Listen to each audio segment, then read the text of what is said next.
Welcome back to Power Driven Diesel. Today we're going to show you exactly how to install our 350 horsepower package on your 12 valve Cummins.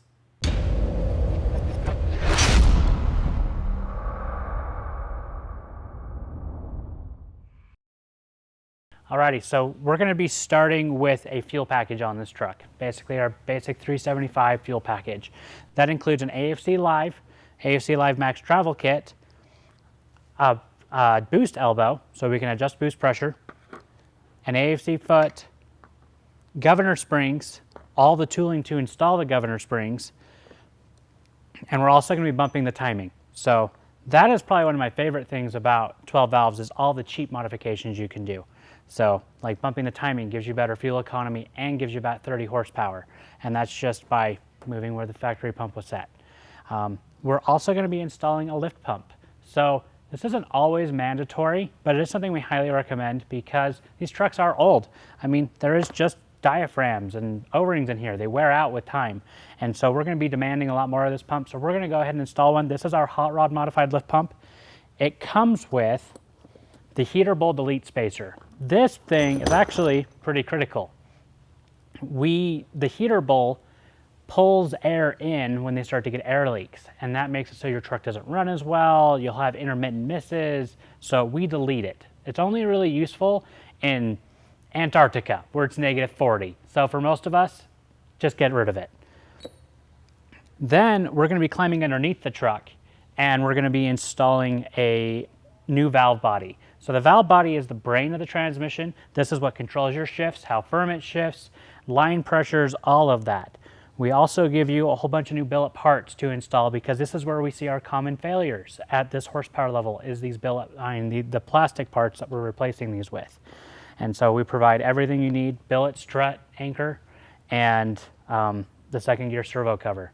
So this is what we're going to be installing as well as some gauges. This is one of the very first things every person should do in their truck is install gauges anytime they're going to add power because we're going beyond what the factory wanted us to do.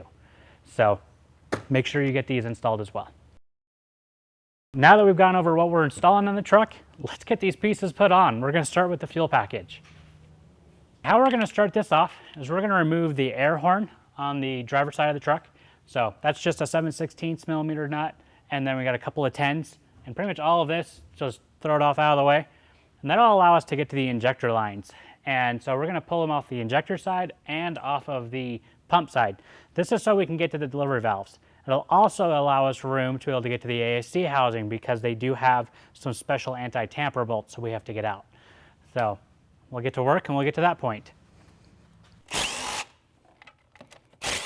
A great little place to store all your hardware is just up on the cowl.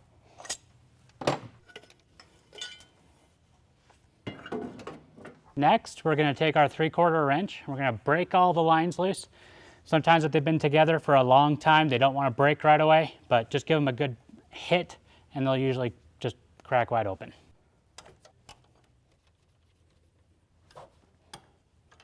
It is pretty common to have some of them just screw right off and then other ones are going to fight you all the way. So don't stress it too much. There's nothing wrong with the threads. They're just tight. The last thing we have to do after we got all these loose is we need to pull off of this nut that holds on this beauty cover, and then we've got two 10 millimeter bolts we have to pull out, and then just all the lines will come out as one piece.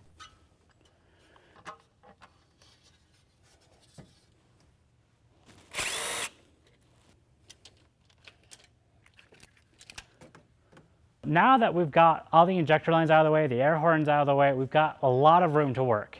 So we have room to be able to get our delivery valve socket onto the delivery valve holders. So this is a special socket. I think it's a 32 spline. You can't really buy them anywhere. So if you've got a buddy that has one, great. If not, we've got them. So sometimes they go on hard because of the paint. So sometimes you do have to tap them on with a hammer and then you just have to push them back out. They'll break in a little bit. So let's get delivery valves done, then we'll move on to the AFC. So a quick tip when doing this, use a breaker bar or a big ratchet.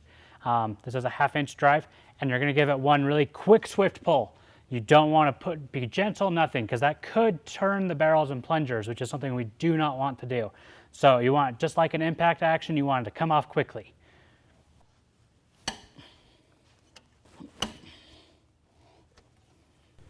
Okay, so you guys can see I'm being really careful here. You don't want to drop this spring. And there's also this little metal piece right up on top. So make sure you don't lose anything. We'll just leave that all together. We're not going to mess with those. We do replace these O-rings though. Make sure your magnet is really clean before you ever put anything in there, because this is all unfiltered. This goes straight to the injector.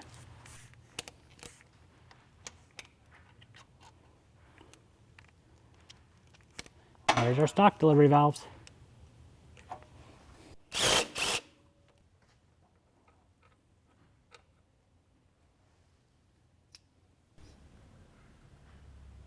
So as you can see here, I'm really trying to stay organized. I try and keep the number one where number one was at, and so on. So just try and keep yourself really organized, keep everything really clean. That is critical here. You don't want any dirt. You want to spray everything off very clean before you put it back together. But so this is how I do it.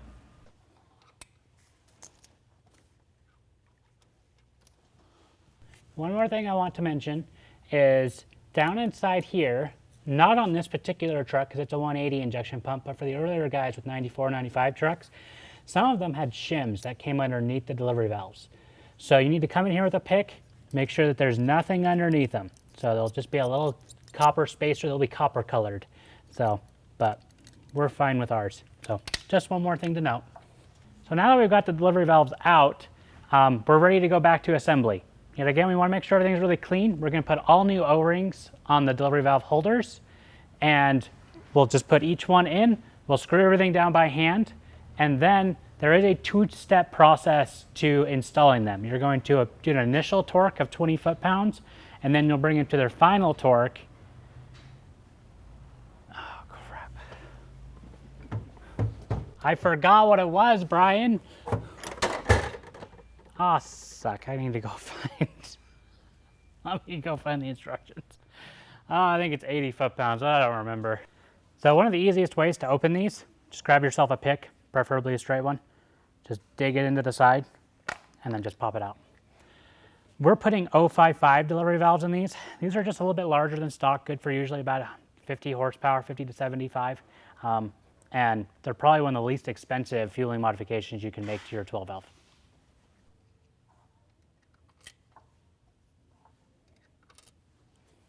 Something that makes these O-rings go in a little bit easier is putting a little bit of diesel fuel on them or a little bit of oil. It's just kind of whatever you have laying around.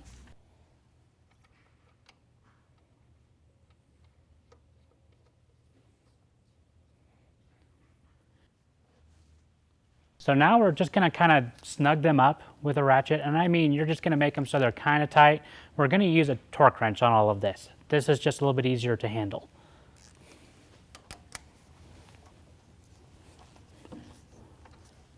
But do not use an impact. I've got my torque wrench set to 20 foot-pounds. So that's our initial torque. That just kind of makes sure everything's seated.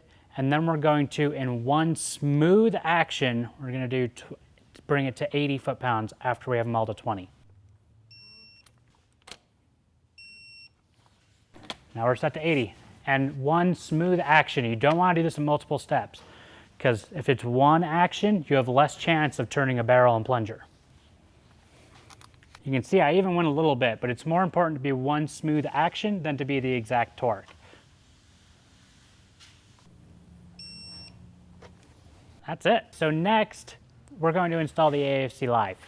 So first, that requires us to take off the AFC housing that's on the back of the injection pump. The hardest thing about this is actually getting the anti-tamper bolts out. I'm going to show you one that has been played with, one that already has a slice cut in it. That's the one that I'm dealing with right now.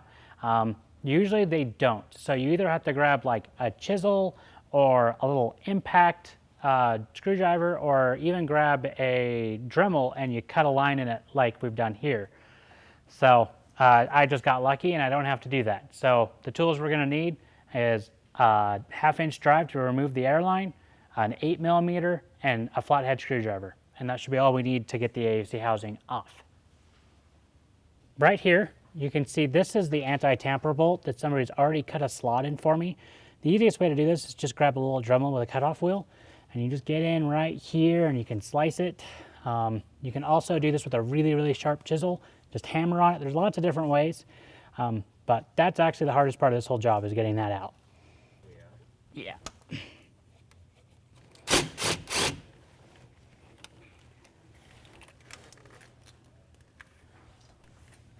Okay, as you can see, this is now loose. I do have the air fitting we need to pull off.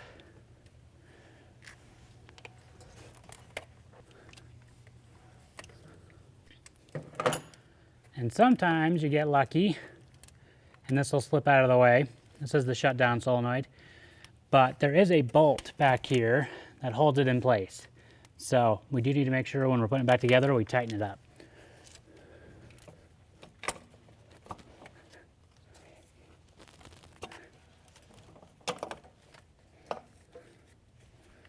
There's our AFC foot. We're going to replace this. We're going to put a new spring in here. Now we're going to remove the fuel plate really quick.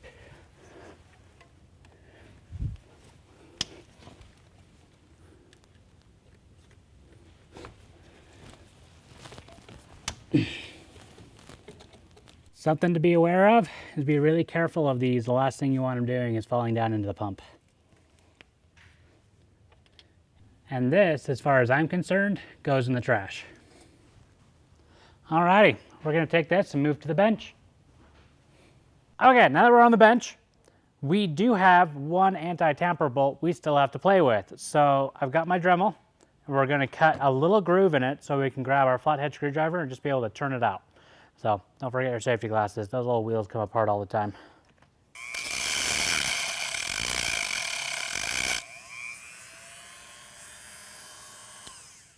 And that should be good enough. So there's usually an anti-tamper bolt right here too, which it is, but they've also sliced a hole in it. We give you all new hardware to replace the bolts that we had you cut. So you don't have to worry about reusing any of these. So these bolts are generally pretty stubborn, so make sure you got a really, really good screwdriver.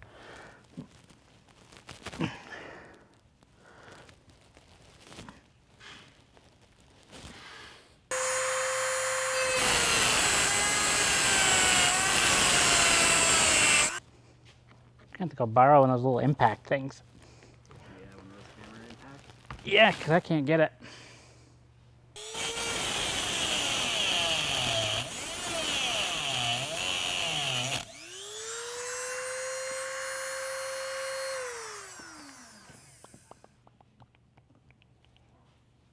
Hey, look at that.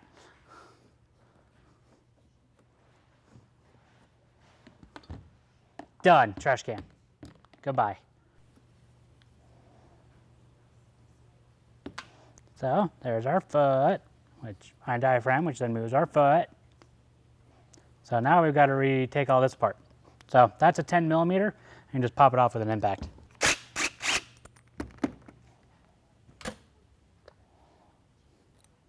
We're going to replace that spring with this spring. So you can see the size difference. So this is the 2130. So we say it's the stock spring on the website, but because we're running more boost pressure, this one collapses too easy. See just how easy that one goes? And that one's a little bit stiffer and a little taller, as you can tell. So now we need to remove this 10 millimeter. Kind of remember the orientation of this. It's not critically important because the paint will kind of show where it was originally.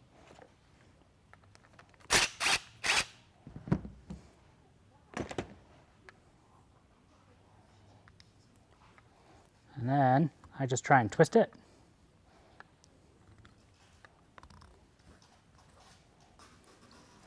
And I try and get a screwdriver underneath it. And you pop it out, there's that little O-ring there. Those are never bad, they're always reusable. And then there's our foot. Goodbye, foot. Hello, new foot. So just so everybody can see the profile difference. So you can kind of see we make it a little bit more of a flat profile, and we also shorten the overall barrel length. So this is an 1/8 inch shorter than the factory one. So one of the most common mistakes is to put the foot in backwards. And so the foot needs to go to the back of the housing, just like it is here. You're going to put it in, you're going to locate it in that dowel, and then you can put your pin in. And then the pin has a little centering hole that locates it right up front.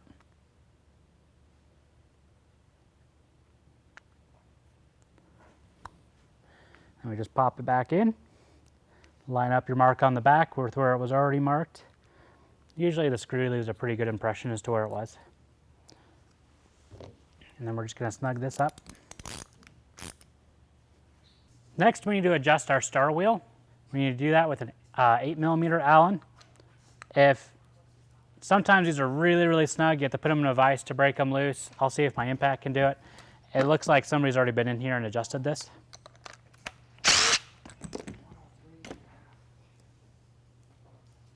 And then all you're going to do, you're going to take a screwdriver, and you're going to push it against that star wheel, you're going to turn it clockwise.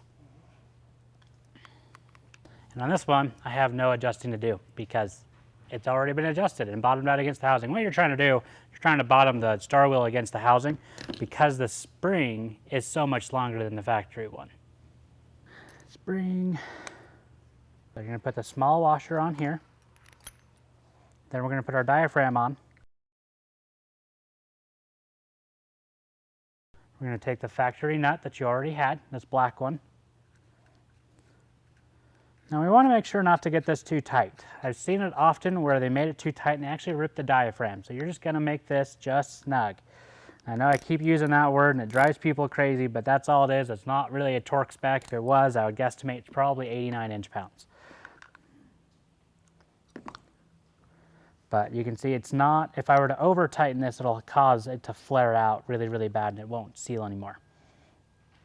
Okay, then the next thing is to look at the AFC housing, think about how it goes onto the pump, and then that's how we want to orient this. But before we go ahead and pop this cover on, we do need to pull this valve out. If I remember right, it's 13, yep, 13. Pop that off. We provide you a new one in the kit. We're going to pop this cover off since we're here. Fortunately for us, this cover doesn't get reinstalled.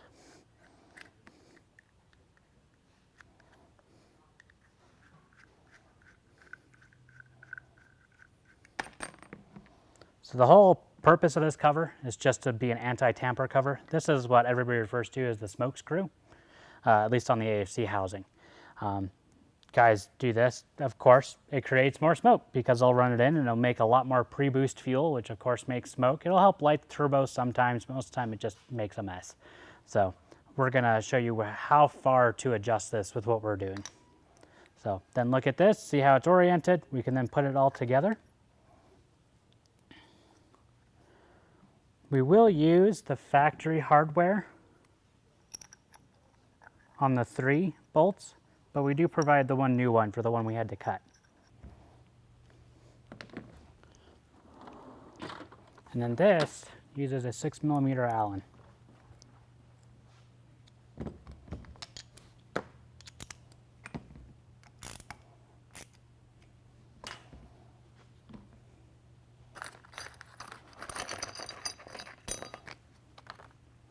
Okay, the fitting we need from the kit is this 90. And it's just going to screw right into this port. They already have a thread sealant on them, so you don't have to worry about that. They are a 7/16 in size.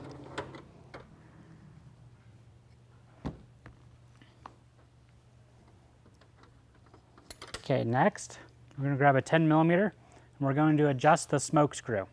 So we need to loosen this up. And then this is a really tiny little Allen. And being that this is a Bosch pump, everything is metric on it. So I believe it is I think it's a 3-4mm. Okay, so what we're gonna do is we're going to adjust this. So we're gonna pull it out and then we're gonna run it in until we can just feel a resistance. That's it pushing against the spring.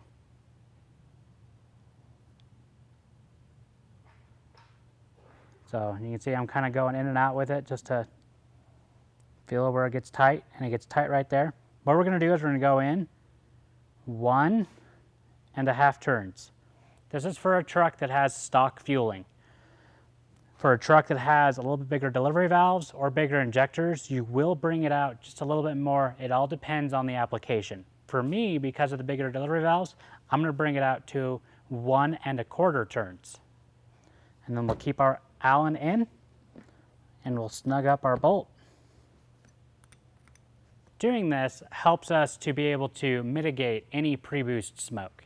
So we're all about, we want clean trucks.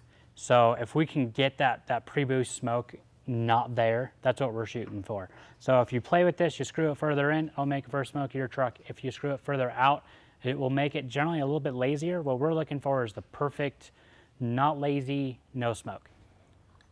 We'll then go ahead and put our plug back in. Oh, duh. Right in front of me.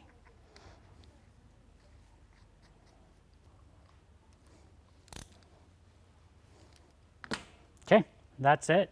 Now we're ready to go back on the truck. Next, we need to install this little elbow into the cylinder head. Just need a 7/16 wrench. I guess it's a wrench, not a ratchet. So we're going to go ahead and pull out the old fitting.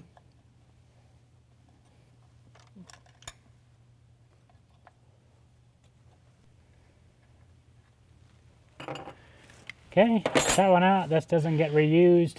And you can see we've already got tape on that. Come that way.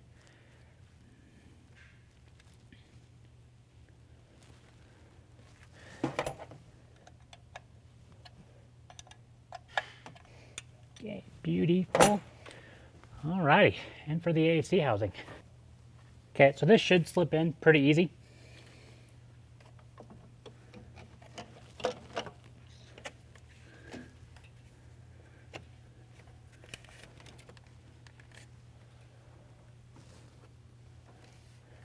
So right now I'm just going to get the hardware started, but not tightened up because I got to get the AFC housing centered. So it'll move forward and back. You can see about that far. And so we're going to put it right in the center of the housing. Now we can start to snug everything up. As you can see, I'm not using an impact or anything on these. One of our most common phone calls is, hey, I stripped out my AFC housing. Is there anything I can do? And there's really not. So other than just drill and tap it at the bigger bolts. So just be careful with this. It is an aluminum housing. You can see I'm not using a big ratchet here.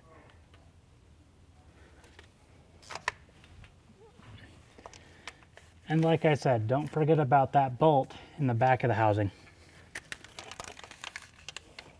Alrighty, now is where we get to do the fun stuff. We need to run these lines through the firewall. So we're going to do that from the inside of the cab and push them out.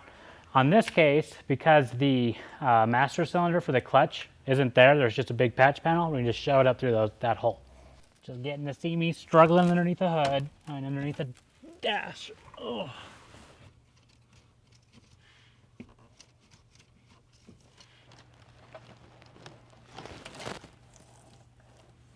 So you'll see on your AFC Live lines, you got one that has tape on it. Sometimes this tape color changes, it's not always red. But you'll have one that doesn't. The one with the tape goes to the head without AFC housing. Okay, and then they're a push to lock fitting, so they won't come back out once they come out. If you do ever have to pull them out, you just pull on the fitting and pull them out.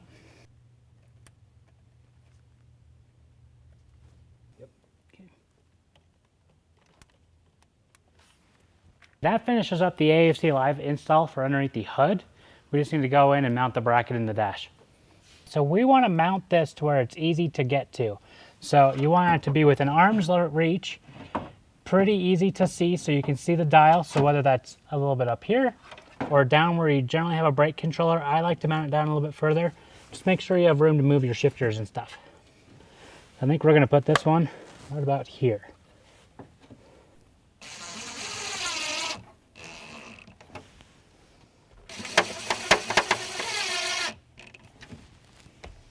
And as you can see, we have easy access to everything. Just reaching down slightly, it's still easy to adjust everything. So that's what you want, just within arm's reach. Now that the AFC Live is installed, we just need to install our lines after doing the delivery valves. We want to keep this as open as short a period of time as we can. It just was easier when the AFC Live, those were off to do the AFC Live. So now we're going to put our lines back on. As soon as that's done, we're going to leave the air horn off so we can do governor springs.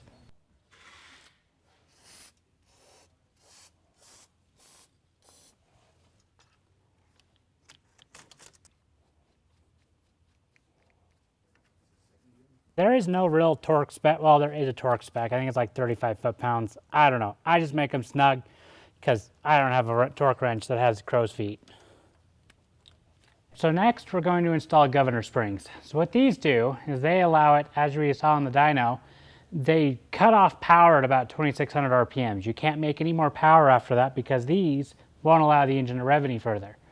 And so what we're going to do is we're going to put in 3K, 4K governor springs is what they're called, and we're going to put them in the 4K orientation. So you can put them in as 3Ks by just leaving that really small center spring out, but I really don't recommend it. We've all driven gassers. We know when to let off the throttle pedal when we get to 3,000 RPMs. So that's how we're going to install these. We also provide you with a tool to install them a bunch easier. Before you had to make these or use a screwdriver and it was just a hassle. So this tool makes it a lot easier to get them calibrated and adjusted correctly. So in here, this is an 8mm bolt that you just need to loosen.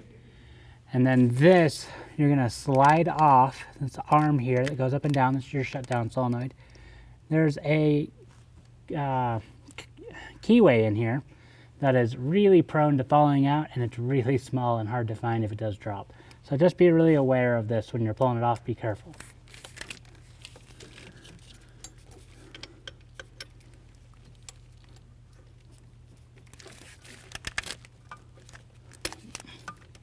There's our little tiny keyway that I'm going to grab some pliers and pull it out so it doesn't fall out. Maybe I can get it with my hand. Yep, there we go. And there it is. Tiny little guy. So with that off, we can see the wire here that covers this plug.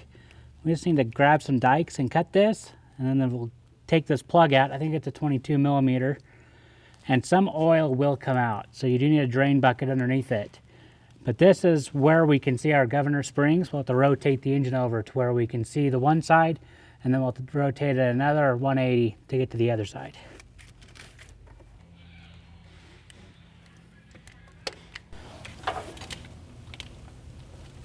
That's 22. Okay, 22.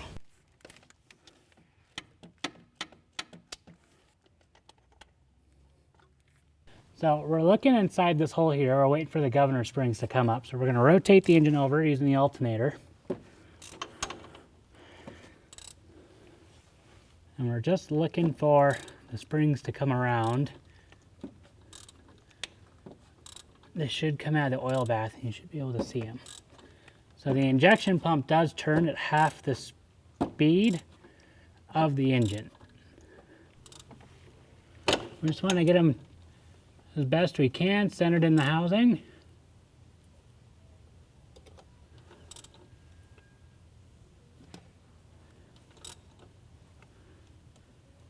Okay, right there. So we're just going to leave it right there. I'm going to grab our governor spring tool. Okay, just get it on the nut, spin it off. You can see me, I'm going really slow here. I grab it with my fingers. I'm going to do everything in my power to make sure it does not fall inside of this pump. Another trick, if you're not as comfortable with your hands, grab a magnet and spin it off with that. Next, we're going to take our magnet and grab the top shim. This is going to be reused. And we're going to grab this spring pack. You can see there's 2 springs in here, 3 springs in here.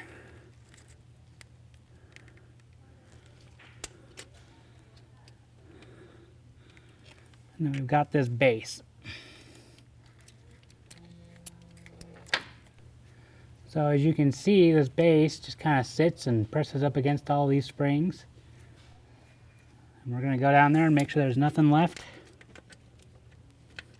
So the only spring that should be remaining is the idle spring. And that one we're just going to leave alone. Here's what I want to show everyone. So earlier I said that these springs can be in the 3K orientation, which is just these two, or in the 4K orientation, which is all of them. The reason we recommend the 4K is because you have to substitute somewhere. If you want higher RPM, generally you get a little worse idle quality. So if you run these in the 3K orientation, sometimes they won't make it all the way out full power to 3000 RPM. So if you set it to the 4000 RPM with the bigger spring, it makes it so you can still have a really good quality idle, but still be able to make it out to right around 3900 RPMs. So with our springs in this orientation, we're just going to pop the whole pack in as one, whole thing as one. We're going to make sure we slip it onto the bolt, walk it on down.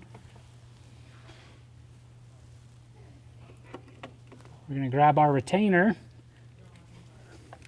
slip it on.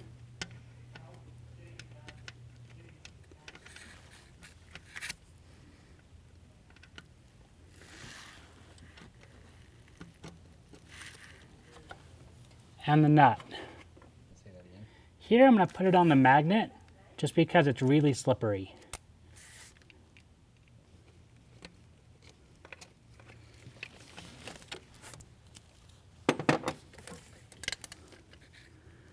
So after it's on and you can get the magnet off, we're going to walk this all the way down to where the nut actually bottoms out. What we're doing is we're preloading the springs. You're going to feel it click and just go until it doesn't go anymore. That's where I'm at right here. So then we're going to go ahead and back it off to where this is not clicking at all.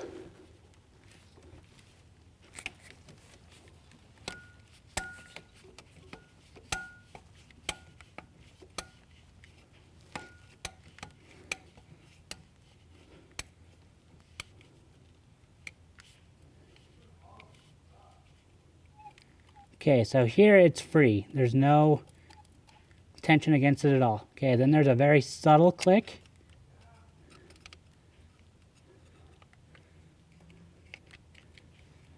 So very subtle.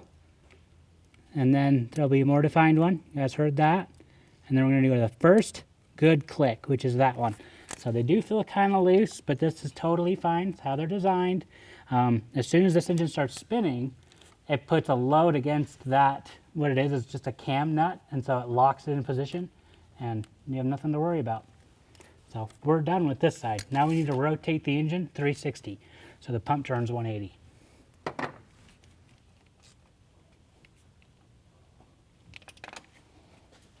We just got done doing that first set. You have to do the exact process all over again on the opposite side. Just rotate the engine over 360 degrees, make sure the pump turns over 180. You're just going to want to be watching it while you're rotating it over to see the governor springs come up. And then just repeat that exact same process, throw the cap on, and then just put the shutdown solenoid back on. Don't forget about your keyway. So remember, it is really small. Make sure it goes back on that shutdown solenoid shaft.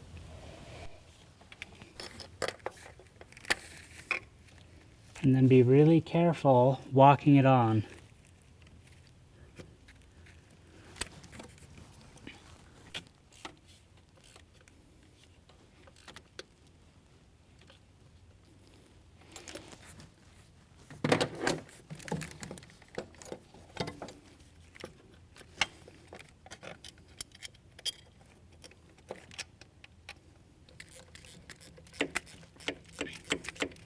Now since the governor springs are all buttoned up, next is timing. So what we're going to be is we're going to be on the front case of the engine. So we've got to remove the oil fill tube. It's just a 5/8 on the head. And then we unscrew that from the front cover. And then we've got a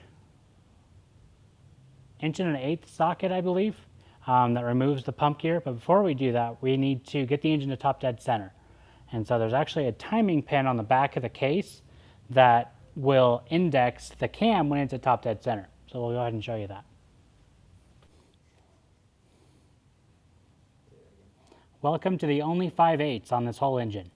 Engine's a metric engine, and somehow it has a 5/8 bolt that holds the dip on the oil fill tube on.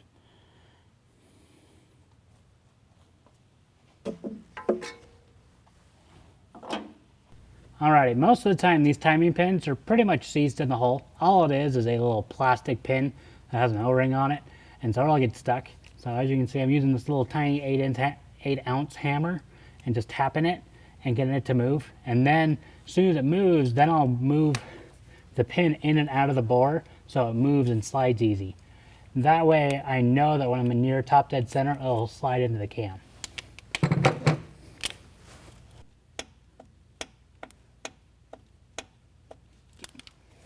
Alrighty, so what I normally do to make this easier on myself so I'm not fighting to know if the timing pin's in, I'll remove the very first valve cover, and then that way I can see when the rocker arms are coming into overlap. And so that means the engine's at top dead center. So I'll show you what I mean.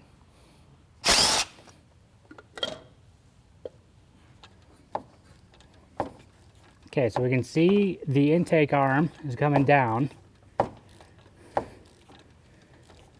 And then once it starts to come up, we're going to want to go a little bit slower, because at that point, as soon as it's an overlap, means it's at top dead center. And that way I can kind of see where the timing pin's at. And you see I just barely went too far. The exhaust arm just moved, so I'm going to have to back it up a little bit. But now since this is generally in the right location, right down here, we've got a cap that we got to remove. Right there, it's a 24mm cap. And oil will come out of this.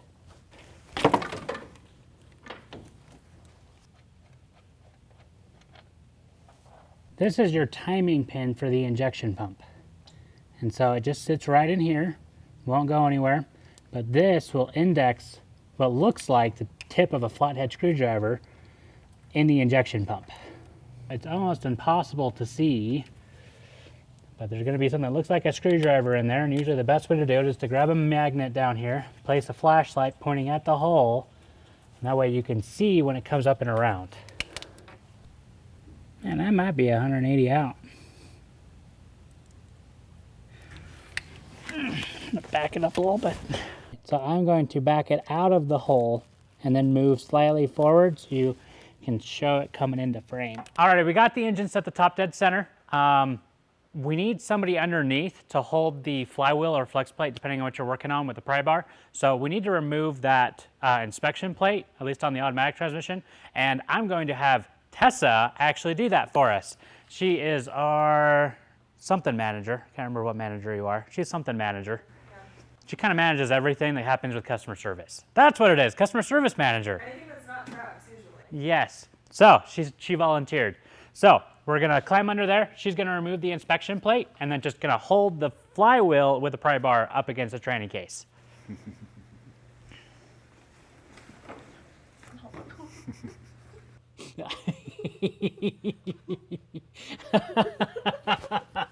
laughing at me. All right. Perfect. Okay, now do you have your pry bar? Yes.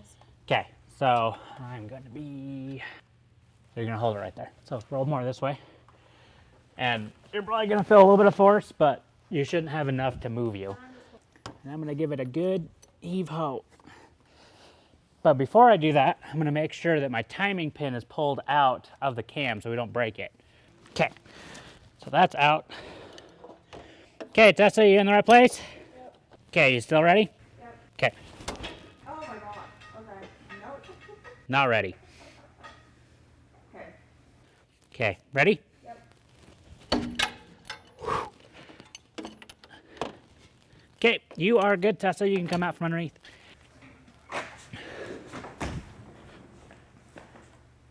How'd it do? Perfect. Cool. That was great. Awesome. Couldn't have a better assistant. Sweet.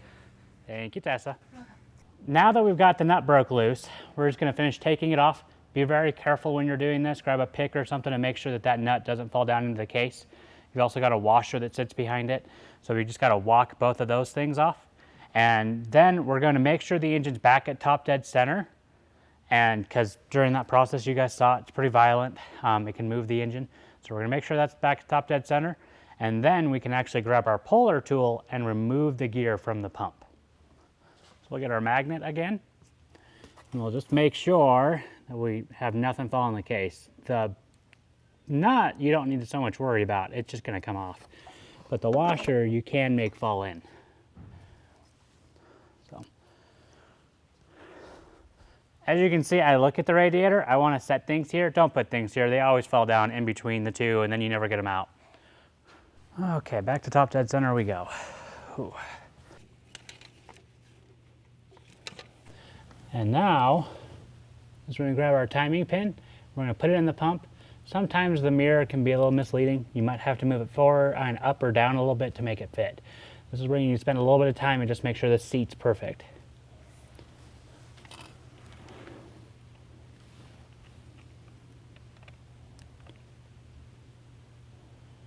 So a technique that I'll try to do is I'll put it in like that, and then I'll twist it onto it and see if it goes on.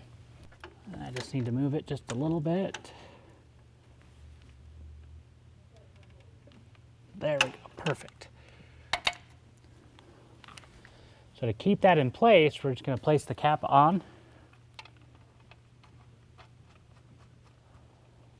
Loosely. We want to make sure we don't forget about that. Now we're ready to grab our puller and pull the gear off. So this is our puller. This is specially made. We make it here in-house. It's a really low profile, so it fits in between the fan shroud and the gear case. You can make other pullers work, but this one just kind of fits a lot better. It's a lot easier to use. So we're going to go ahead and put this onto our pump gear. The bolts are the right thread pitch and everything, the right length.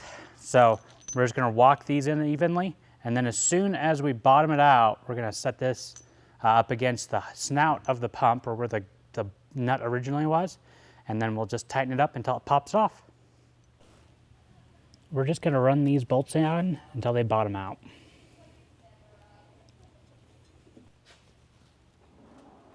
Okay, now we're ready to go ahead and pop the gear off.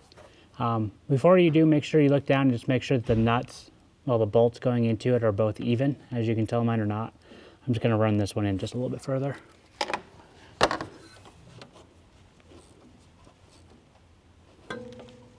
There we go. Using a 21, or I believe it's a 13/16 socket with a fairly large ratchet that it took a little bit of force to break off. But we're just going to run this in until the gear pops. And that's all we'll do is just pop, and then we'll pull the bolts back out, and that's the end of the puller.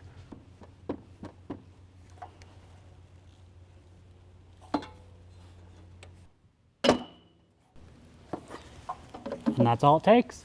We're just going to pull the puller off at this point, and then we're going to run to the bottom side, place our magnet on the harmonic balancer, make ourselves a needle, and then we'll advance it.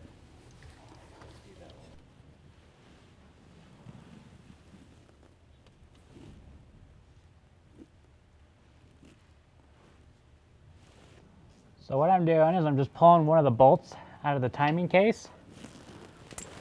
And then I'm going to grab a piece of wire that I've bent to act as a pointer.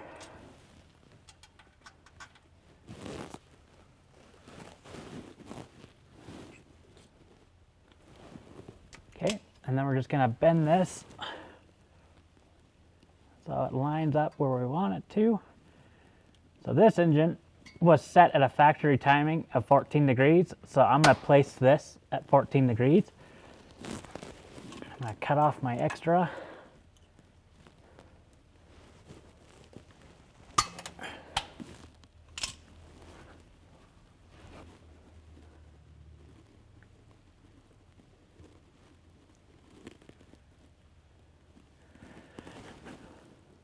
You don't want it to quite touch it, but you want it to be right next to it. And so I'll just move the magnet to where it's at 14. Okay. Now, with everything loose, the pin in the pump, we can rotate the engine over. And what we're going to do is we're actually going to go looking at the flywheel counterclockwise. So we're going to go to 22 degrees, and we're going to back it off 4. That's to get rid of the gear lash, because we're going to 18. Okay, there's 18. Now we'll pull our pointer off.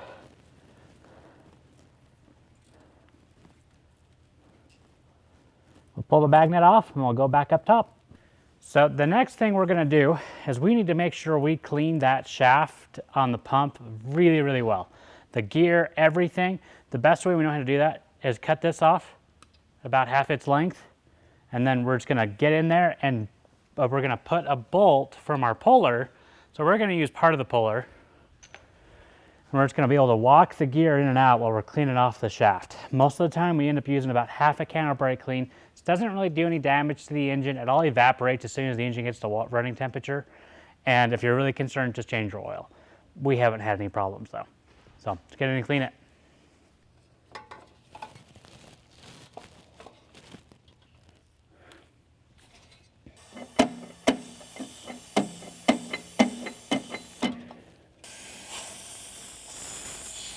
So what we have here is a new lock washer for you. So the old one was just like an old spring type washer.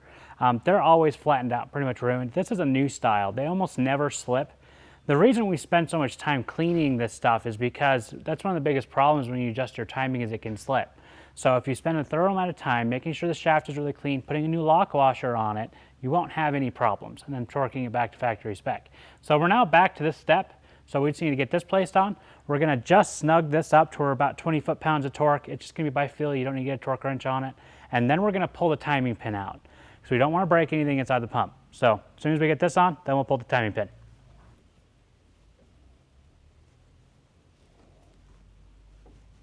Okay, now we're going to go ahead and remove the timing pin.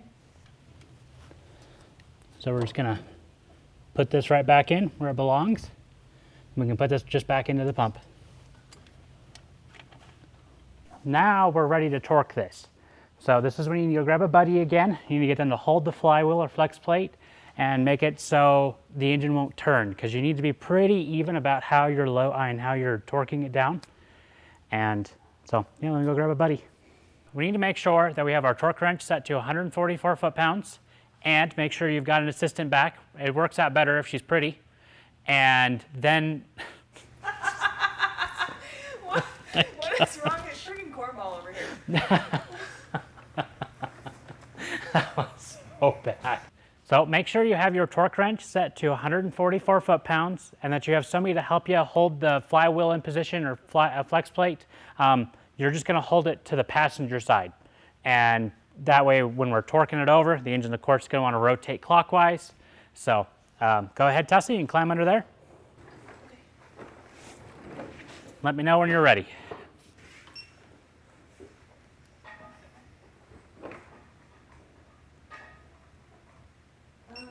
Hey.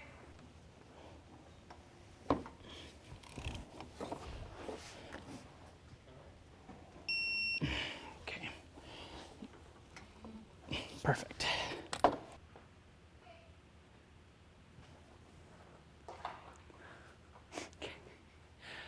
Alrighty, that's it for timing. All we need to do is put the oil fill cap back on, and then put the air horn back on, and this thing's ready to run.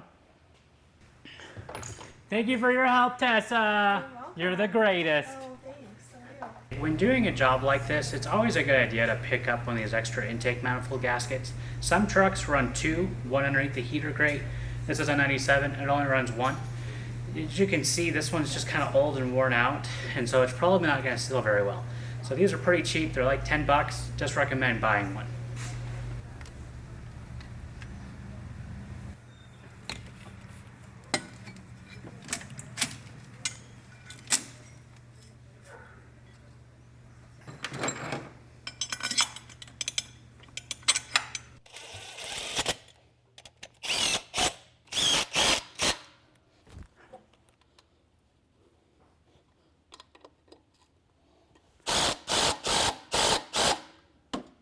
All right, so we've finished up everything under the hood.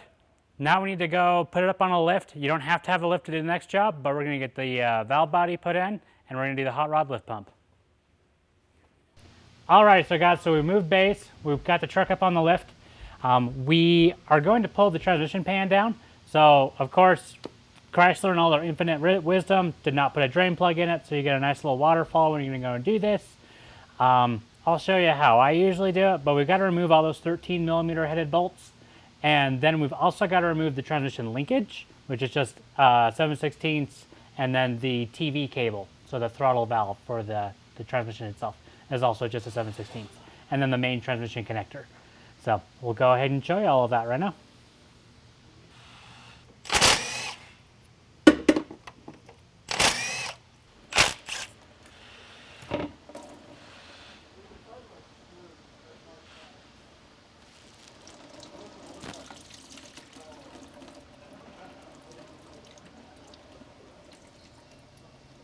Yummy.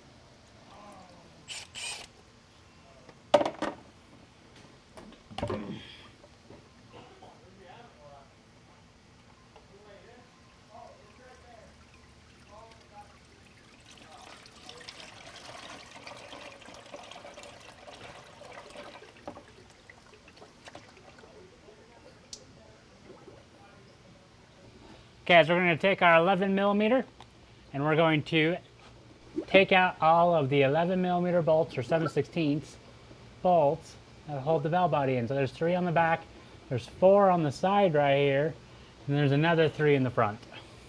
The reason we're doing this first is so that way the fluid will drain while we're also going to undo the tranny linkage. So that way we can just get all the fluid out of the tranny and replace it with good new stuff.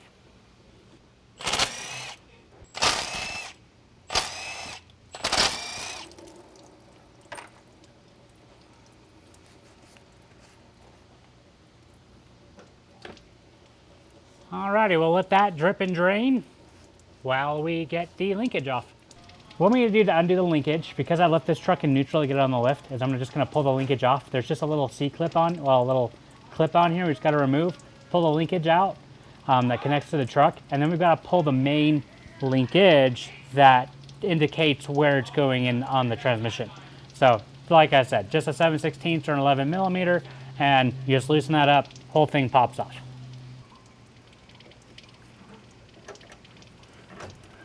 Okay, whew, can't tell this thing wasn't a farm truck.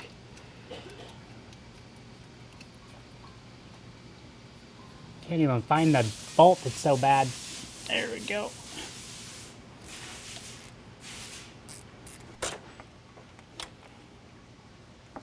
Should be right there.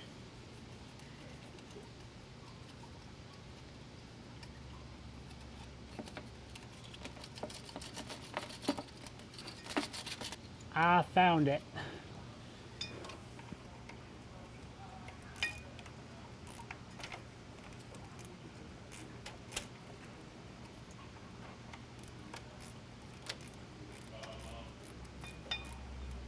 Okay, so that one's loose.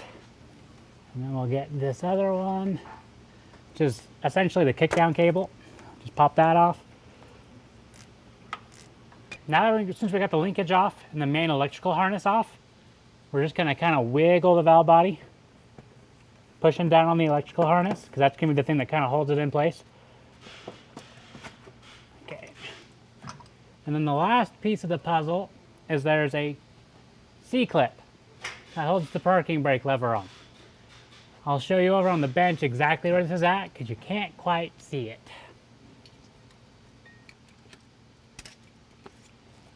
There it is. Okay, and now this will just fall out. Okay, we'll let that sit and drip dry. We'll show you what we did on the bench. All right, so over here on the transmission bench, we've got one already set up. I'm just going to show you what we did. So this is our transmission linkage. And this is the throttle cable or TV cable. And so all we did was loosen up this bolt right here, and there's another bolt right here. This is actually the back side of it. This would be the nut, and the bolt goes right here. So we loosen those up, and of course we pulled our electrical connector off right here. The other part that you couldn't see is this is a valve body.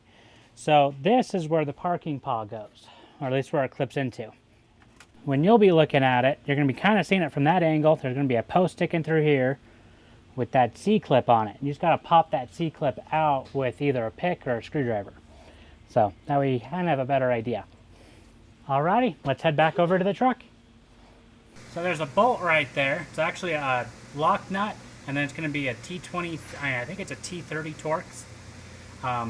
I'll go out and show you on the bench. So what I was trying to show you over on that other transmission was this right here. So it's a lot easier to see. Some of them just come with a flat square drive, which you just get in there with like a 1/4 inch drive wrench and turn. Others come with, I believe it's a T30 Torx, T40 Torx. And this is just a 3/4 or a 19 mil. But we need to loosen that up and pull that bolt all the way out so we can replace this strut and this anchor.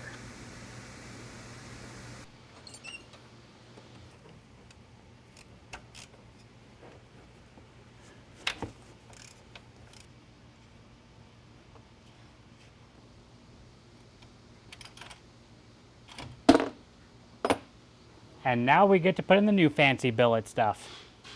Alrighty, I just want to point out to you guys, this is the accumulator piston. This is the one that fell out as soon as we pulled the valve body. This is the new one we give you. So we're going to give you a series of O-rings with it. There's this one that's a scarf cut O-ring. That is going to be the very first one you put on. Or as you can see, it's actually a deeper groove than the other one. The other one, the shallow groove, gets the actual O-ring. Same thing up here for the top side. Next we have the billet second gear servo cover. So this does come with a little O-ring. Goes on the inside of it. There's a little groove cut in here. So make sure you get this done and this done, and then we'll meet you back over at the truck. Just a note, you reuse the metal sealing like ring here. You use that from the factory one. Never sees any wear, so there's never any reason to replace it. We're going to need a big, I believe this is a 6-inch C-clamp socket. This one's a 1-inch. We're going to place it up here on top of the second gear servo. You can kind of wedge it between the exhaust if you need to. Push it up just like so. Going to grab your favorite screwdriver. You're going to pull out the C-clip.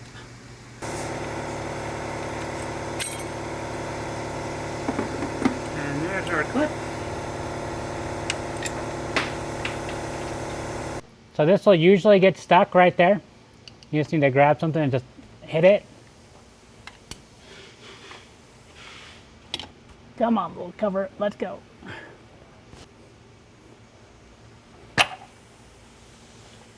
And there we go. So we need to take this sealing ring right here. I'm going to take that off, put it on the new cover. We're going to use this spring. We're going to put the other spring inside of it. So, to that point.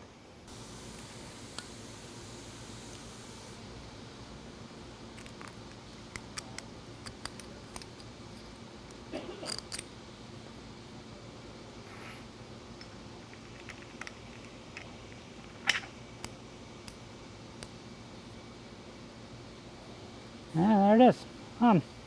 Beautiful.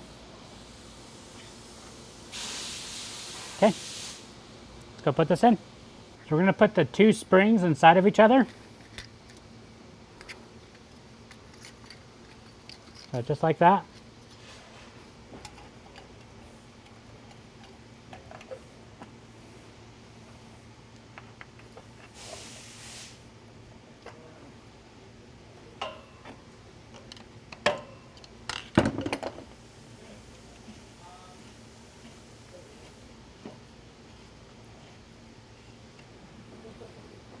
Okay, then we'll take our clip, lock it back into place.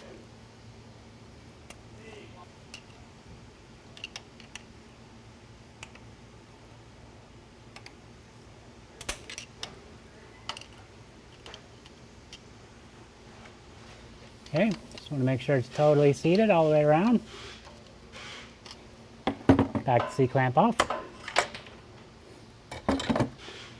And that's it for that. That's the hardest part of this install. Next, we're going to install our strut and our anchor. Okay, so what I am doing here is I'm going to run this little nub out to where it's just exposed. That'll give our anchor a place to sit as I get the strut ready to go. Okay, and then we'll push the second gear band back. PDD logo goes down towards you.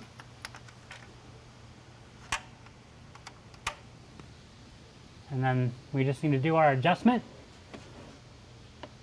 So factory adjustment on these is 72 inch-pounds and 1 3/4 turns out.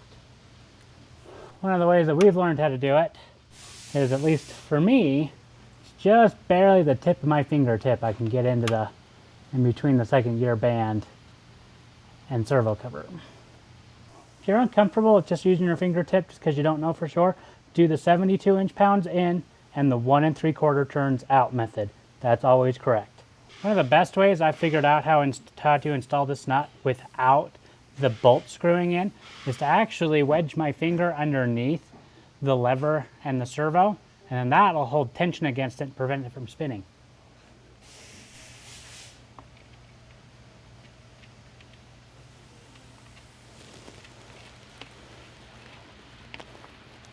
Okay, one of the things we want to make sure we do is clean out where the seals go. So that's for where the rooster comb goes up and through, and where the electrical connection does as well.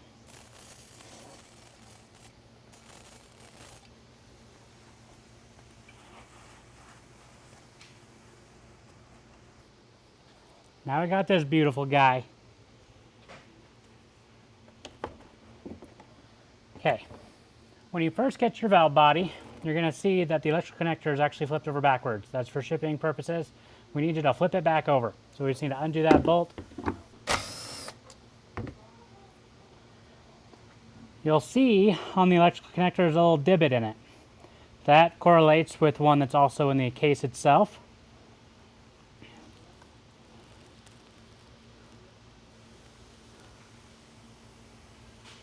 And you can kind of see how the harness loops up and around the case.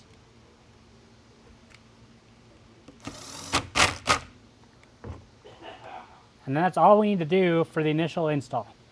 So this will already be set in the first gear position, so that way it's easy to get to when we go to put the parking on. So let's go ahead and get it positioned, ready to go. We also need to make sure we grab our accumulator piston. One of the things that I found is useful when installing this is just kind of covering it in ATF.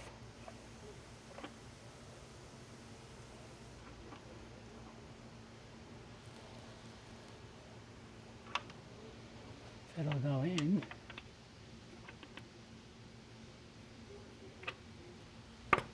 There we go. Okay, one of the things I like to do first is I'll try and get the parking brake on, or at least positioned.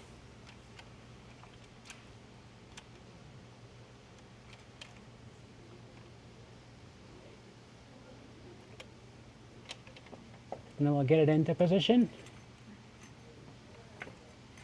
Try and go gentle, we don't want to hurt any seals.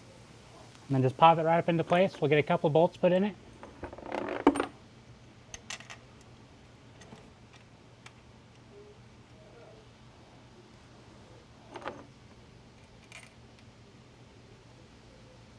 Then we're going to try and put our C-clip on. So you can see here I've taken a screwdriver, just a cheap one that I found, it was an extra, and I cut a groove in the end of it. So I just cut the flathead off, or the Phillips part of it off, and then took a really, really fine grinding wheel and cut this, so that way I can make it bite this clip. So this is the best tool I figured out to be able to install these.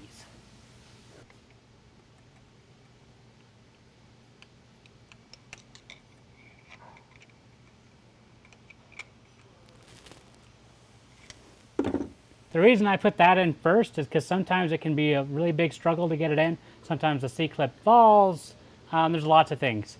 So I just put a couple bolts in, hold it in place. If there is an issue, it's really easy to drop the valve body back down. I'm going to do this very lightly with this impact.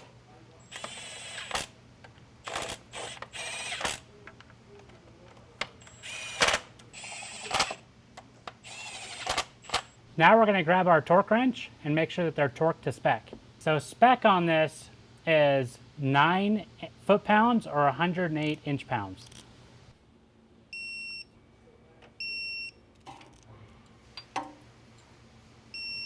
The last thing to do here is to remove the old filter bolts, there should be 3 of them, and install the new filter.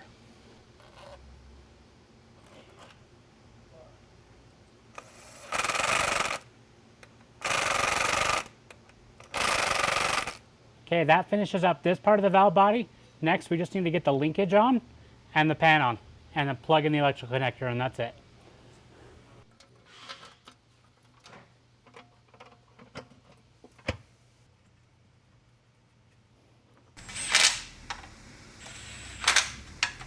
Okay, we're going to torque these to 12 foot-pounds. Don't go any more. They're very easy to strip. So that pretty much finishes up the pan-off upgrade. We still need to add fluid to it. It will take more than a normal flush because we did drain the converter. So with a standard pan like this, expect to be between 12 and 14 quarts. Since the truck's still up in the air, we're going to do the hot rod modified lift pump, since this will be the easiest time to do it. We got the transmission all done. We put the truck back down. I forgot to put in the adjustable boost elbow in the turbo, and I also need to put in the Torque Tech adjustable banjo bolt in the injection pump. So we're going to do this one first, and then we'll hop over to the turbo and put this one in. Both of these are very simple jobs.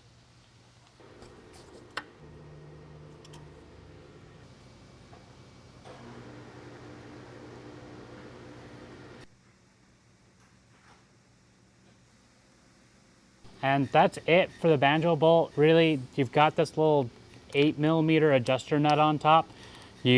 To tighten it in, you of course tighten the bolt, and to loosen it to lower fuel pressure, you'll back it back out. They do have them preset at, I believe, 37 pounds, but we always recommend throwing a fuel pressure gauge on it and checking to see where it's at. We recommend 40 PSI. Let's move to the turbo. For the adjustable boost elbow, I recommend pulling off the air filter box, undo that clamp, and then it's going to be sitting right underneath this intake. So it's pretty easy to get out. Just follow along.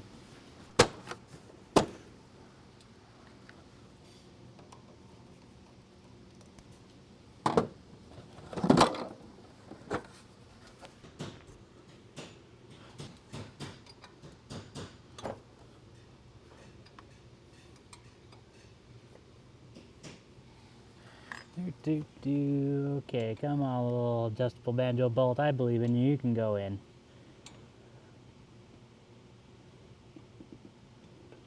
Sometimes if it doesn't want to go right into the turbo, I'd recommend just grabbing an 1/8 inch national pipe thread tap, cleaning up the threads. I think that's our situation here, is I either got it cross threaded when I first put it in, or it's just just barely different in size. And so we just need to go up and clean that up. So I'm gonna go grab a tap. So we got our tap. We've attached this one to a socket. Probably one of our most commonly used taps in the shop. So just make it a little easier. But we're just gonna put this in. It'll basically just be cleaning out the threads. We're not re-tapping anything, just cleaning up the threads.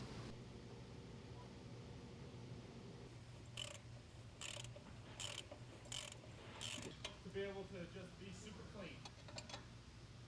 Let's go ahead and just put this hose back on. I've got the boost elbow pointed at such an angle to where the boot will slide right back on. Pretty easy peasy.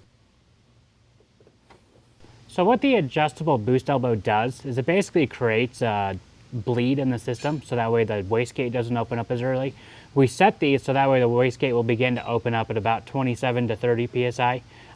They're very easy to adjust. They just have an Allen set screw, and just the way you would think it would be, you screw the Allen in, the more it restricts air, the more boost it'll make. You screw it out, the more it'll bleed, less it will bleed off air, and so you'll get more air to the wastegate. Now we'll just put everything back together.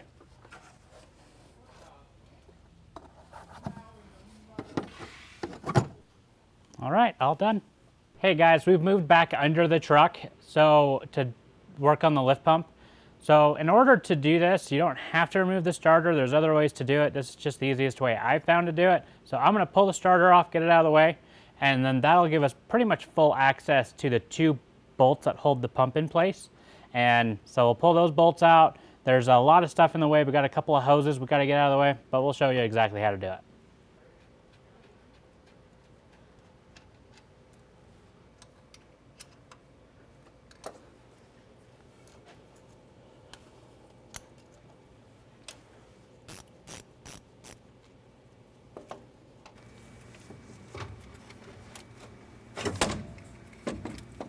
So here we have our new hot rod modified lift pump. You can see it pretty much appears just like the factory one does. It is actually a factory pump that we modify. So we provide everything to install it: gaskets, the heater bolt delete spacer, a couple feet of hose, and some fittings. So we're gonna end up replacing the hose that goes from the factory frame rail all the way to the lift pump, because they actually have this weird little dance that it does that just creates leaks. So we're gonna replace all of that, but here's everything in the kit. Okay, so up on top of this heater bowl, there's a line directly on top of it to 3/4 in size. And then on top of the main pump itself, there's another line that's a 9/16. And so I've got to get right where the camera guy's at to be able to take them off.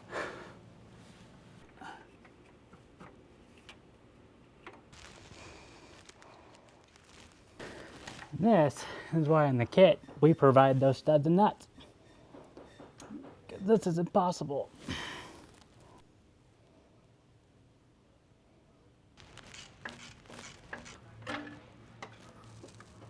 And there it be. The leaks feel everywhere. So as you guys can see, we have this big old heater bowl assembly. So all I can assume is this was an afterthought from Cummins, or they just didn't put very good seals in it. Nonetheless, unless you live in Antarctica, get rid of this thing. It just will cause you tons of headache down the road, which is why we provide the heater bowl delete spacer with the gaskets. Another thing I'd like to note is you saw how much of a struggle it was for me to get those bolts out. Well, imagine trying to put this thing in when it's spring loaded pushing against the camshaft. So we provide these studs and nuts so you can screw the stud in, and then you can walk it on with the nut. So, and these are lock nuts, so you don't have to worry about them backing off. We're going to cut the factory fuel line off of the hard lines that are on the frame rail, and we're going to install this soft rubber line up to this fitting, which this fitting will screw into the front of the pump. So here you can see I've placed some thread sealant on it. We try to stay away from Teflon tape here. We've had too many bad experiences with turbos. So we do have this red Loctite thread sealant. So that's what we use on most everything. So, and we're just gonna screw this into the top of this fitting. Don't know the particular torque, they're all pipe fittings, so just snug. It does take a 22mm wrench though.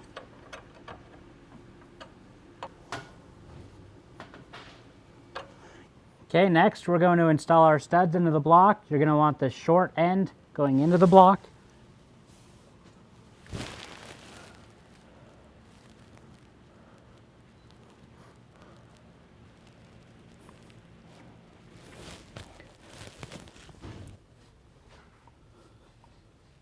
Next we'll install one gasket. Heater bowl delete spacer.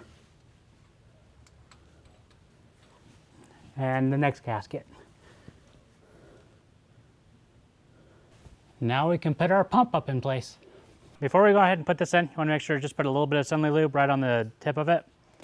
And then as we're putting it in, it is going to be pushing against the camshaft. And so we'll be creating a little bit of resistance against it. But that's what the studs and nuts are for, is to help you pull it on.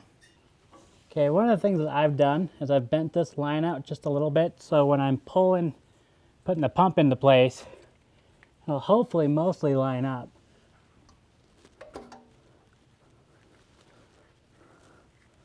If your pump is fighting you like it's fighting me, generally you can just rotate the engine over a little bit. Probably what's happened is you're right on the cam lobe, right when it's at its furthest most extension. So I'm just going to rotate the engine over a quarter of a turn and see if that helps us out. In order to do this, you just need a 15mm socket and just put it on the harmonic balancer bolts.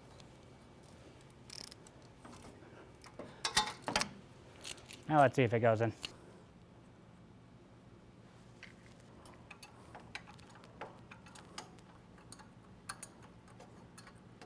For all those who want a torque spec, this is 18 foot-pounds, but more than likely you won't be able to get a torque wrench on there. That's about 18. So after we have those bolts in, now we can get the fuel lines all on. So we're going to do the hard metal line first, and then we'll run the rubber line to the frame rail. Okay, and there we go. So next we need to remove this fuel quick disconnect line. So it's pretty easy to tell the difference between the two fuel lines. The bigger one is the suction line going to the lift pump. The smaller one is the return line. So you don't have to mess with this one. We're just going to be playing with this one. And so you need one of these special disconnect line tools to be able to pull them apart.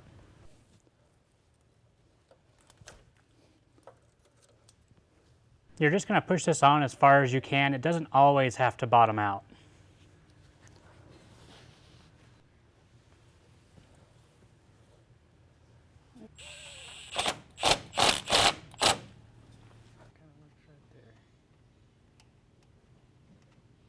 Just a little note here, guys. You'll see that I made sure that this fuel line was not in the way of the plunger. There's still plenty of access to this. Just make sure you make note of that. Alrighty, that's it for the lift pump install. I'm just gonna get the starter put back in and we're ready to put this thing down, get some gauges in it. Now, since we're done with all of the engine and transmission modifications, we need a way to monitor what we've done. So we have increased the power potential of the truck, but that also means we've increased EGT temperatures, boost temperatures. Transmission can get hot. So we need to keep an eye on those things. And so we've got these gauges here to be able to do that. So we've got an A-pillar. We're going to be installing them on the A-pillar. But before we get into the interior, let's get all the engine stuff done first. So we got a couple of holes to drill. And then we also just have a plug to remove on the transmission and place the sensor in it. That'll probably be the easiest one we do. Then we'll get into the interior and we'll get the gauges mounted to the A-pillar. Something I want to say is make sure you don't go in the dead center. You'll hit the divider between the T3 flange. So make sure you always go towards the back. Try and keep your drill as straight up and down as you can. It'll make for a more precise hole when you're going to tap it.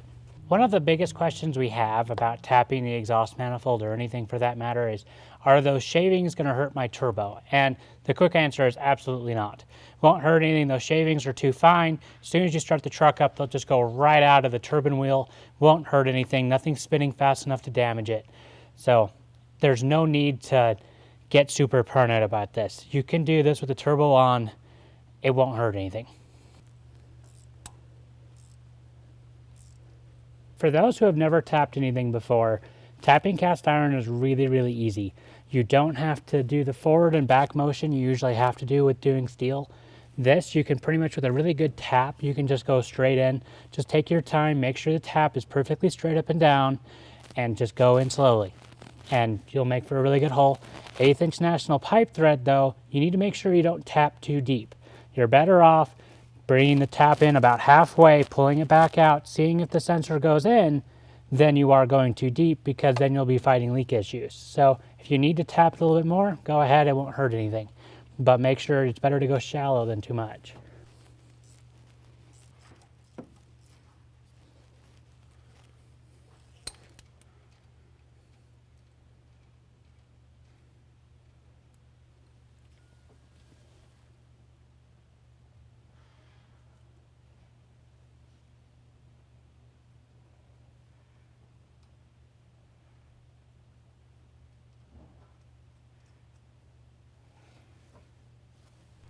We're not going to use a lot of tension to tighten this up with. It might be 10 foot-pounds.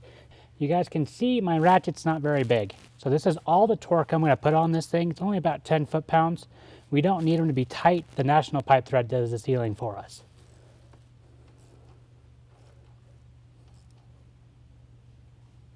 And right about there, that's where I'm going to leave it. Alrighty, so with your EGT probe, you're going to have the collet, this little brass piece, and of course, the nut that holds it in place. So you're going to put the nut on first, then you're going to put your little brass collet, and being very careful, hold it in place.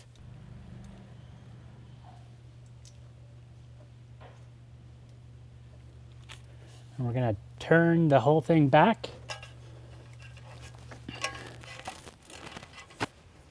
Or at least as much out of the way as we can. Then we'll grab a 14 millimeter or a 9/16 and tighten this up. You want to make it just tight enough to where there's a fair bit of resistance on the probe itself. Don't want to make it too tight. Right about there.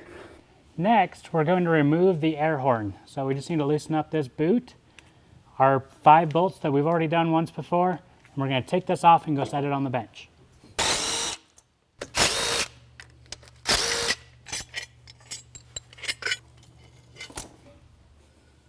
So as far as the air horn is concerned, this is the front side. So what we're going to be looking at, I'm going to place the probe right here. That way it's kind of hidden, be easy to get to, but it will be hard to like lean on or break off. We want to be aware of that because we're going to be in here working. So I'm going to place it right there. Shouldn't disturb flow or anything like that. And it'll be well hidden, easy to get to.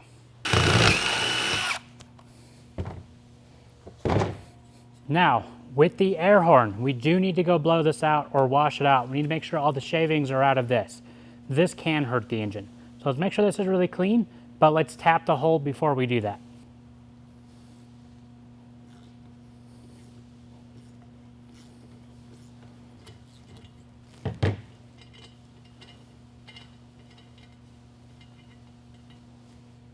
Let's make sure our sensor fits before we go clean anything.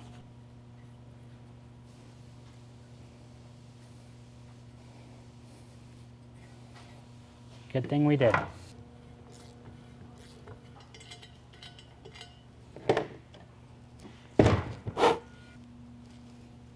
Okay. Now let's go wash it out. Now with it all washed out, we can put our sensor in, then we can install the air horn back on the truck.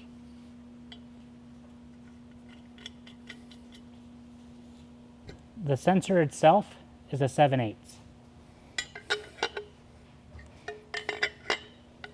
And just like with the EGT probe, we're just getting it snug.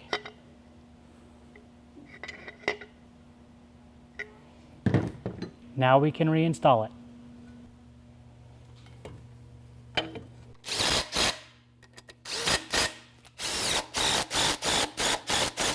We still have one more sensor to do. We need to climb up under the truck to do this. We just need to remove one of the 1/8" plugs that's on the transmission. It's going to be for the low reverse circuit. We're going to place our sensor in that hole. If you have an aftermarket transmission pan that has a place for a sensor, put the sensor in that port. It is totally normal to have some transmission fluid come out.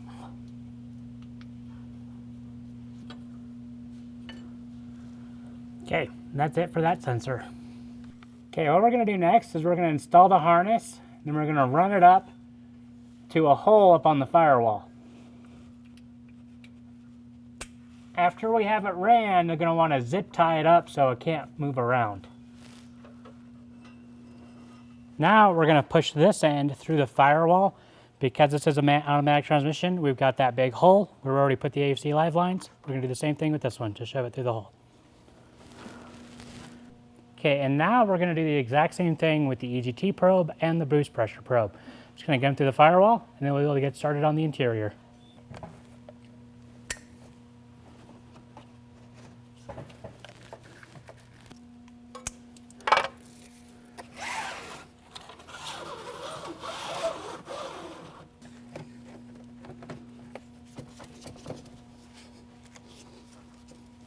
This will be the hardest clip you get through the firewall. I mean, clearly just because of its size. If you need to, grab a razor blade, cut a pretty good slit in it. That rubber grommet in the firewall actually does a really good job of sealing even after this goes through it, so I don't worry about it too much. Because the transmission line and the boost pressure sensor look exactly the same, even the clip is the same, I'm going to leave this a little bit long in the engine bay, so it'll be short on that side so I know which one is which. Now that we're in the interior, we need to pull off this A-pillar. You can see that mine is broken, so I'm just going to end up pulling off in two pieces. This doesn't matter because the pillar gauges will help support this whole assembly. After I get this off, I'm going to run our wires up through the bottom of the dash and up on top of the dash so that way they're easily accessible. And then we'll come back to the bench and we'll attach this to the back of our A-pillar gauge.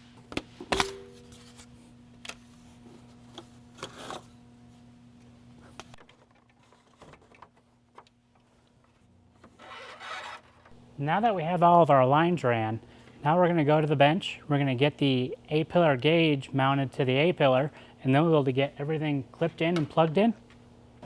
Okay, here you can see I have the A-pillar laid out. This is going to go right on top of it, just like this. The way we're going to secure it is with these little fasteners.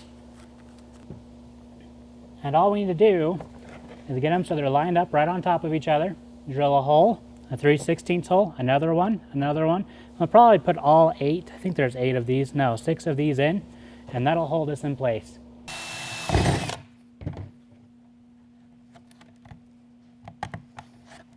Alrighty, now let's see how it fits.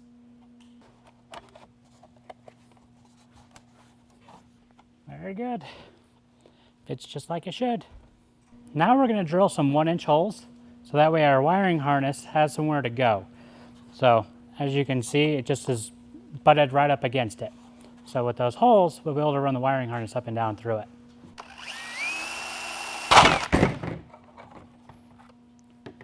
Or break it. This is not working in my favor. So sometimes while trying to drill a hole in it, this stuff is super brittle. I mean, as you can see, I broke that part. I've cracked it all the way up. If you need to, just get an access hole. We still need this to be able to hold the panel in place. So we want to make sure we don't spend too much time destroying it. Now for the fun part. We get to install gauges. We're going to pop the gauges in. We'll run the wiring harnesses to the back. Then we'll tie them all together and hook them all up to power.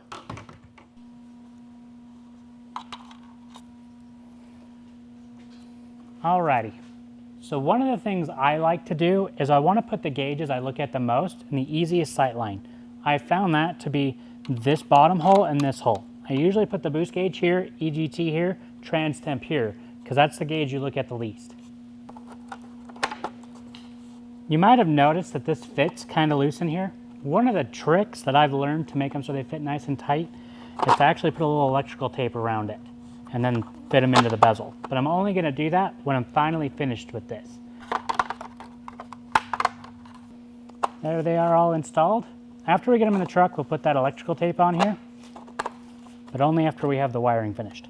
So we still have one more thing to install, and that's this light inverter. This is essentially your dimmer switch.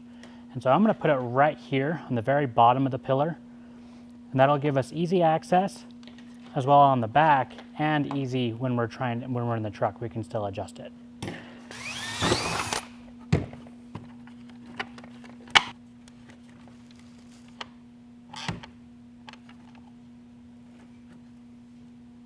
Now that all of our drilling is done, now we need to start hooking up all of our harnesses.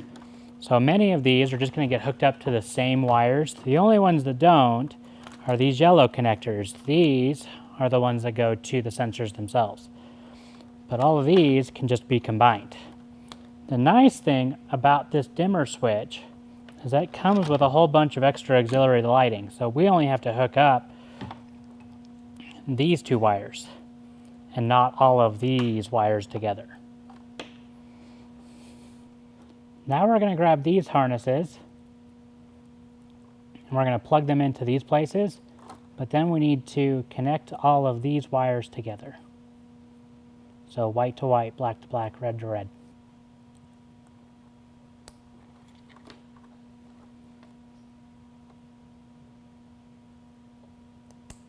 Now is where having a good set of wire strippers comes in handy. As you can see here, I have all the white wires tied together. We're going to do the exact same thing with all the black wires and the red wires. This includes the lighting circuit. All of these white wires are for lighting, and all the red wires are for power, and of course black is ground.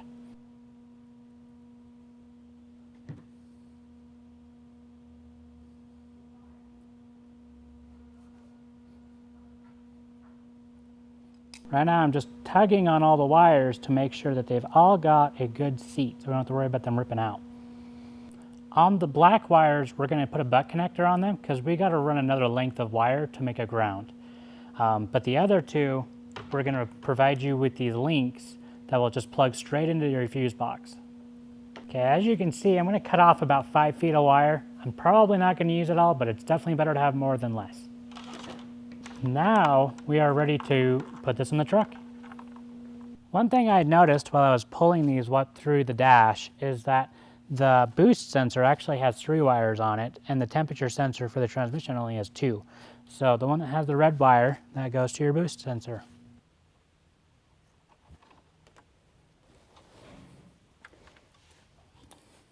Quick tip for you, pull all of your slack back down through the fuse panel. That way it's not getting bound up here. What we need to do is you need to find which fuse is to the lighting. I've already done the research on a 12 valve.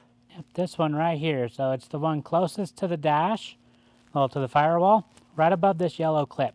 So we need to pull that one out. That's for the lighting, and any of these turn on with ignition power. So you can remove any of them, and the nice thing is that you still have 2 fuses there.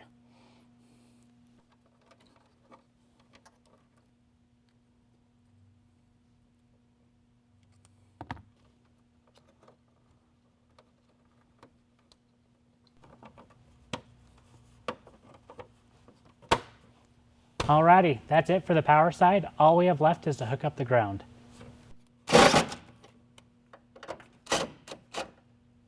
Some of you might be wondering why I'm coming out here to hook up the ground. It's because here are the best grounds. These gauges are very sensitive to ground, and so we need to make sure that the connection that we make is very clean. I'm going to wire brush this before I put it back on, but this is a chassis ground, so I know it's a good ground. Okay, that completes the wiring for this project. Now we just need to go make sure they work.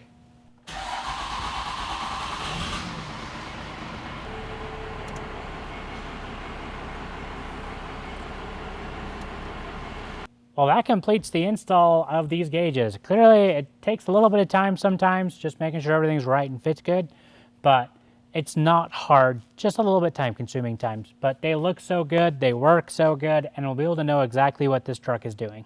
Alrighty, the gauges are installed, the fuel package is installed, and the valve body is installed. We're on the rollers. Let's see what this thing does.